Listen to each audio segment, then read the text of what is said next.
अधीर रंजन चौधरी जी, कितना 15 minute? Sir, कल से ही ये सदन में चर्चा हो रहे हैं दोनों बिलों पे। सर, मुझे बड़ा ताजुब लग रहा है कि हमारे कानून मंत्री रविशंकर प्रसाद जी, मतलब फॉर्मर कानून मंत्री, हमारे और एक कानून मंत्री किरण रिजिजू जी भी, और हमारे कल और एक हमारे मंत्री, ये सारे हर बात में नेहरू जी को लेकर सदन में आते हैं और नेहरू जी के खिलाफ सारे गाली गलौज बरसाते हुए वो सोचते हैं कि आपने सारे बात आलोचना, अच्छा ठीक है, आलोचना, अच्छा आलोचना, गाली गलौज मतलब आलोचना। कल जितेंद्र सिंह भी घुमा फिरा के, जब हम कुछ अलग बात पूछ रहे थे तो सारे घुमा फिरा के चले आते हैं नेहरू पे। अरे ये 70 साल की सुनते थक गए हैं। अभी तो मैं ये कहना चाहते हैं कि अमित शाह जी और सारे मंत्रीगण, मैं आप लोगों से गुजारिश करते हैं, हमारे स्पीकर साहब की दौरान एक दिन ये सदन चलते चलते एक दिन एक डेजिग्नेटेड डे हो जिसमें कश्मीर और नेहरू जी और क्या उनका गलती क्या सच सब खुले आम चर्चा किया जाए। मैं चुनौती देता हूं, मैं चुनौती देता हूं जी, हम तैयार हैं। आप तैयार करो, आप अधीर रंजन जी दरखास्त हम तैयार हैं। मैं दरखास्त अभी कर लूं चर्चा, अभी दे दिए हैं, अभी चर्चा करने के लिए तैयार हूं मैं। दे दिए हैं दरखास्त, मेरा दरखास्त दे दिए हैं। अभी ये कहे जा रहे थे नहीं, हमारे अभी दिया नहीं है।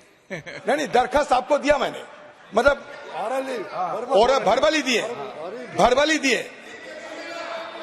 दिए सर। मैं चैलेंज करता हूं एक दिन सर हमारे सत्र बोलने दीजिए सर। आज हमारे पूर्व प्रधानमंत्री अटल बिहारी वाजपेयी जी की एक कहावत थी जिसको कहते कि वाजपेयी डॉक्ट्रिन, कश्मीरियत, जमहूरियत, इंसानियत। आप पालन करती है नहीं, आप खुद तय कर लो। हमारे आज की प्रधानमंत्री नरेंद्र भाई मोदी जी ने आप लोगों को ये सलाह दिए थे कि दिल्ली की दूरी और दिल की दूरी हम मिटा के रखूंगा। ये दिल की दूरी गए हैं, दिल्ली की दूरी खत्म हुई है, आप खुद तय कर लो। Now it is the time to have some sorts of introspection in so far as Kashmir is concern. हमारे गृह मंत्री सदन में कहते थे उस समय कि ये कश्मीर की बात छोड़ो, पीओ के सियाचिन सबके लिए मैं जान भी देने के लिए तैयार है। अभी जिंदा है, अब जान आपको नहीं देने पड़े। अच्छा, आपने ये भी कहा था कि एप्रोप्रिएट टाइम पे चुनाव होंगे। बताइए कोई गलत बात करती है नहीं?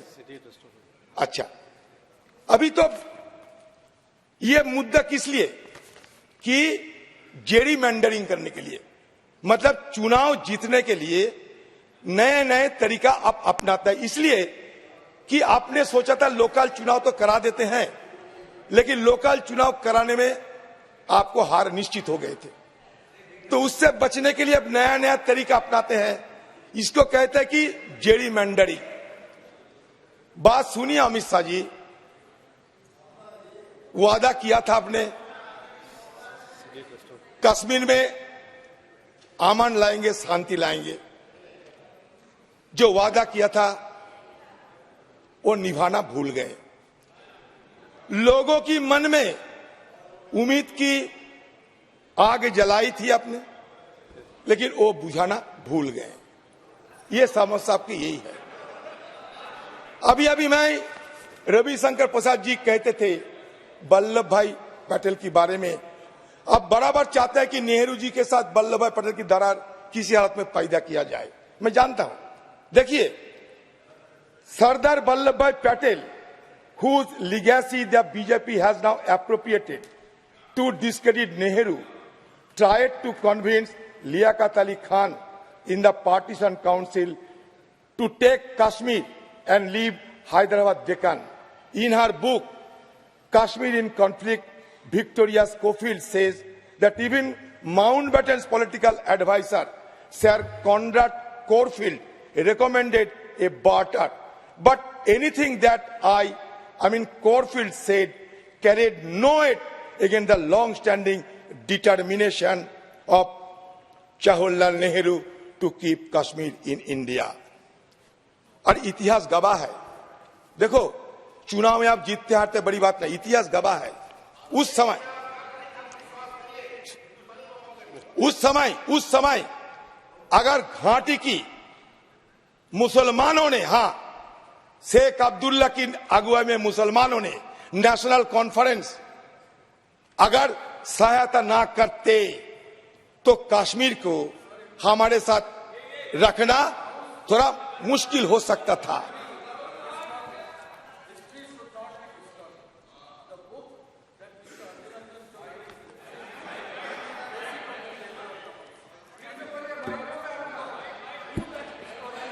Mic,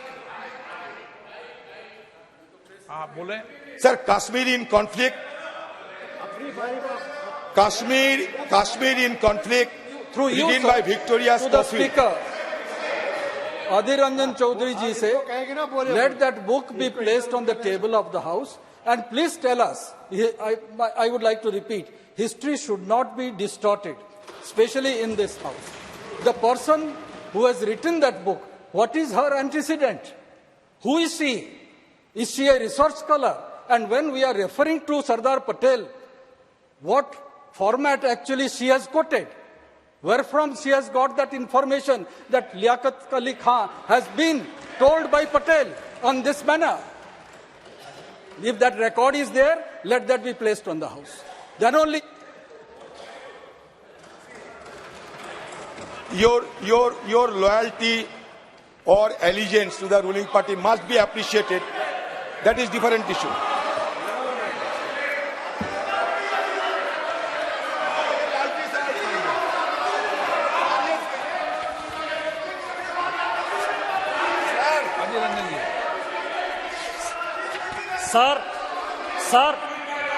sir point of order है सर। स्पीकर का डायरेक्शन 115 सर, उसमें कोई मेंबर यदि गलत बात कह रहा है तो किसी मेंबर को अधिकार है उसको सुधारने का। अभी इन्होंने कश्मीरियत की बात कही सर, नया कश्मीर और कश्मीरियत शेख अब्दुल्ला का बात था, नारा था, वो अटल बिहारी वाजपेयी का नारा कभी नहीं रहा है। ये उनका क्वाइन है। जमहूरियत और इंसानियत अलग चीज है, कश्मीरियत और नया कश्मीर शेख अब्दुल्ला का नारा। नहीं।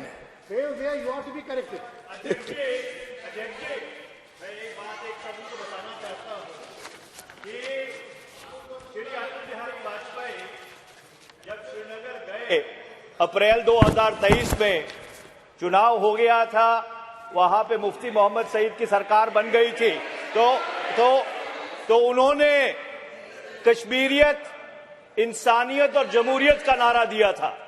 तो 2003 की बात कर रहा हूं मैं। तो ये कहना कि कश्मीरियत की बात श्री अटल बिहारी वाजपेयी ने नहीं की थी, ये आप श्री अटल बिहारी वाजपेयी की जो लेगेसी है उसके विरुद्ध बात करते हैं।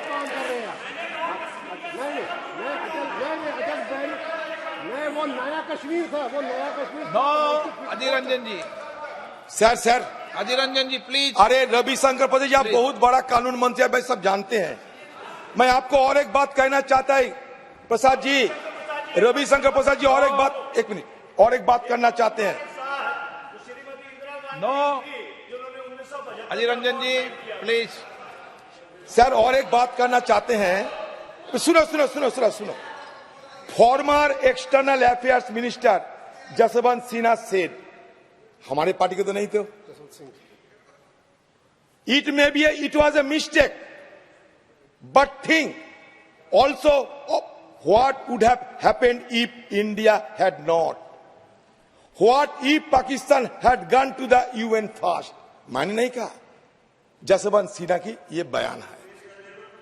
अच्छा देखिए, हरि सिंह के साथ स्टैंड स्टिल एग्रीमेंट पाकिस्तान ने किया था, हिंदुस्तान ने नहीं माना जवाहरलाल नेहरू की अगुवाई में, ये क्या गलत है? तो एक काम कीजिए, एक दिन हमारे गृह मंत्री अमित शाह जी राजी हो चुके हैं, दिन भर चलिए, नेहरू देश के लिए हानिकर है और आप देश के लिए कल्याणकारी हो, एक दिन भर। अब मैंने ऐसा कभी नहीं कहा नेहरू हानिकारक है, नेहरू हानिकारक है, ऐसा शब्द आप प्रयोग कर सकते हैं, हम नहीं कर सकते। आप नहीं, मैंने कभी ऐसा नहीं कहा कि नेहरू हानिकारक है, इस विषय पर चर्चा होनी चाहिए। मैंने यही कहा है कि कश्मीर समस्या का मूल कौन था और कैसे था, इसमें उस वक्त के सभी लोगों का रोल क्या था, इस पर चर्चा होनी चाहिए।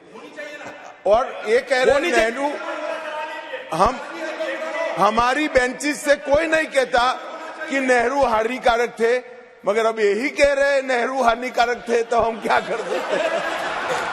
आप कह रहे हैं Nehru, Pandit Jawaharlal Nehru has been treated by you as a whipping boy to heap up all allegation upon his shoulder.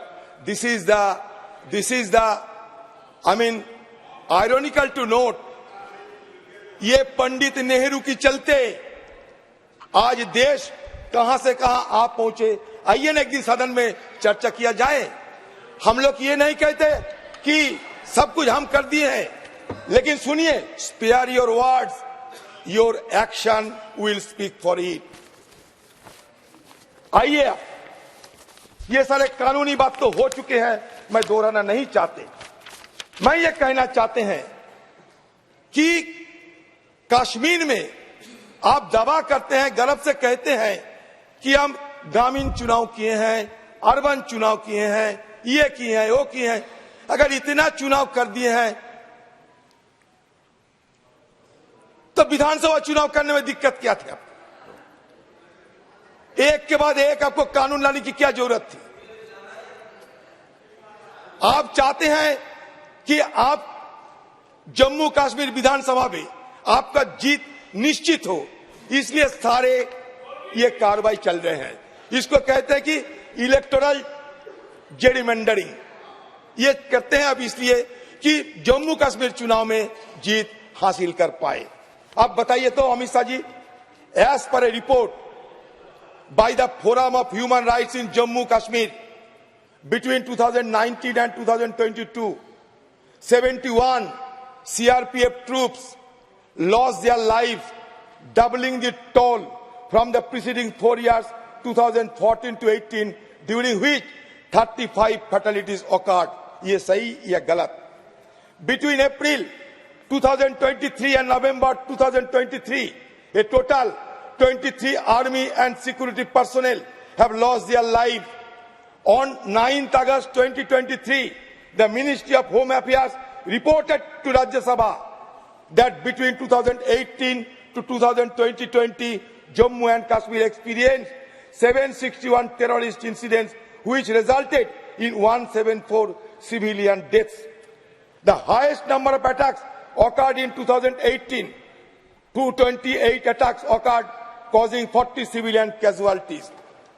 As per a reply in the Rajya Sabha, 99 security personnel were killed in Jammu and Kashmir between August 2019 and April 2022.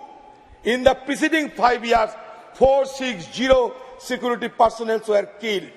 According to RTI reply, the number of terrorist incidents has only increased after the abrogation of Article 370, increasing from 151 incidents in 2014 to 191 incidents till August 2022. आप बताओ, मैं कोई गलत बोलते हैं? आप अपना जवाब में जरूर बताइएगा। मैं आपको आंकड़ा पेश कर सकते हैं। 2014 में नंबर ऑफ इंसिडेंट 151, 2018 में 417, 2020 244, 2020 till August 191. 40 jawans were martyred in Pulwama attack in 2019. It was the deadliest attack on 3 decades, which according to ex-governor Satyapal Malik was avoidable and was due to the government incompetence. हमने कहा सत्यपाल मलिक तो governor थे, आप उनको नाकार तो नहीं सकते। इसके चलते बालाकोट भी हुए। अगर हम कोई सवाल पूछने का कोई दिलचस्पी हो तो तुरंत हमें एंटी नेशनल बढ़ा देते हो। लेकिन देखिए, जो जगजाहिर होते हैं उस बारे में तो चर्चा होगी।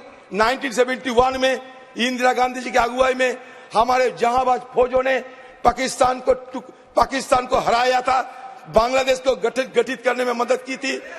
93,000 पाकिस्तानी फौजों को हिरासत में लिया था। उसके बाद शिमला एग्रीमेंट हुई, सब जग जाहिर है। लेकिन बालाकोट के बारे में अगर कुछ पूछा जाए तुरंत हम एंटी नेशनल बन जाते हैं। अरे हमारा जहांबाज फौजों पे पूरा भरोसा है और वो बालाकोट की चलते उस समय हमारे एयरक्राफ्ट, हमारे हेलीकॉप्टर, उसके साथ हमारे ऑफिसर, उनको भी शहादत लेने पड़ी। ये सब तो जग जाहिर है।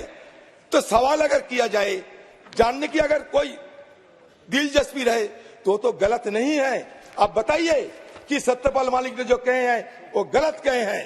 Despite claims of reduced terrorist attack, information from the Ministry of Home Affairs reveals that between August 2019 and July 22, the region witnessed an average 3.26 terror attack casualties per month, compared to 2.8 fatalities per month in the nearly 5 years preceding the abrogation.